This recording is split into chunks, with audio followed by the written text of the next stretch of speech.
it's time for a change. Labour's pushing the change message on the doorsteps in Glasgow.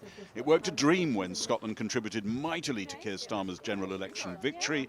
20 months on, not so much. You're not voting Labour this time round? OK, that's fine. Is there any issues in particular that you feel are cropping up to make you feel that way? Like all the lies that's been told. The lies, OK. Yeah, that's understandable. About things like winter fuel. First Minister John Swinney looks like he is going to lead the SNP after nearly 2 decades in power to another term in office. The average of polls projects them down in seats, but comfortably ahead of a divided opposition. Nearly 2 decades in office. Yes. It looks very impressive. Yes. But is it a bit actually like the loveless landslide that Keir Starmer got? Is this the reluctant re-election? Yes, it is very much. I mean, remember the Labour Party got 35%, both in Scotland and across the UK as a whole in 2024, and ended up with that enormous parliamentary majority.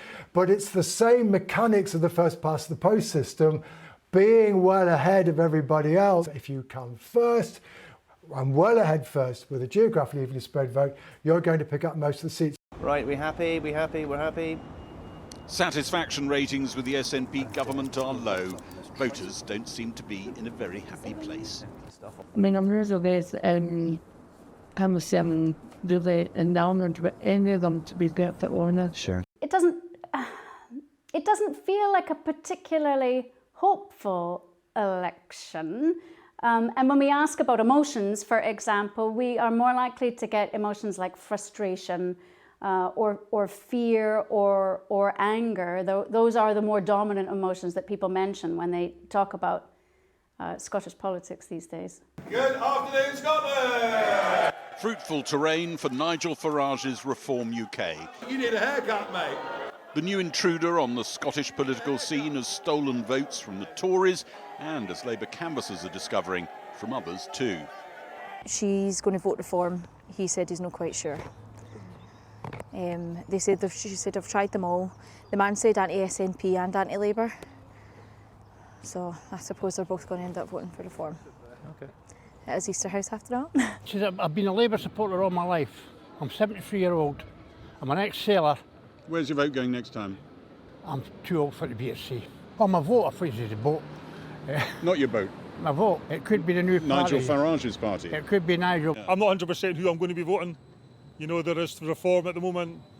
There is. You're a bit tempted by them? Yeah, I'm a bit tempted by them, yeah. A bit more Thatcherite policies. Controversies around the party's Scottish leader and some candidates may have dented support. But for the sizable number of pro-union Scots who want to vote tactically for whoever has the best chance of beating the SNP, it's a crowded field. They have to study the local form and see whether the Tories, second in the last Holyrood elections, or the Lib Dems, an action man leader aping Ed Davies' general election stunts, or Labour or Reform, have a chance of knocking out the SNP. And in the past, have you been Labour?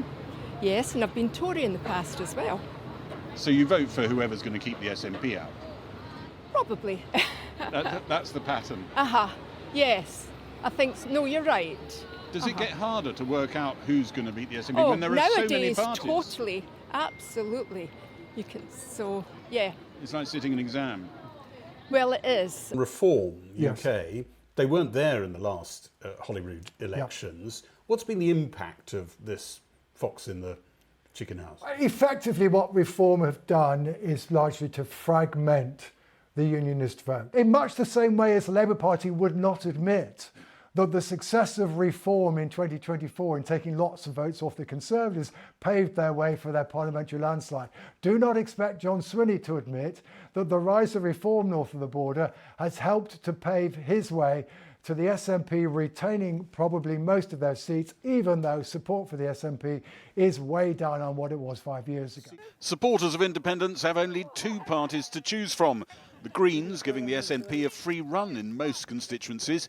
The polls suggest they're making progress in Scotland as elsewhere in Britain. Some of it at the expense of his traditional vote. Scottish Labour leader Anas Sarwar kicked off his campaign calling for Keir Starmer to resign. See when.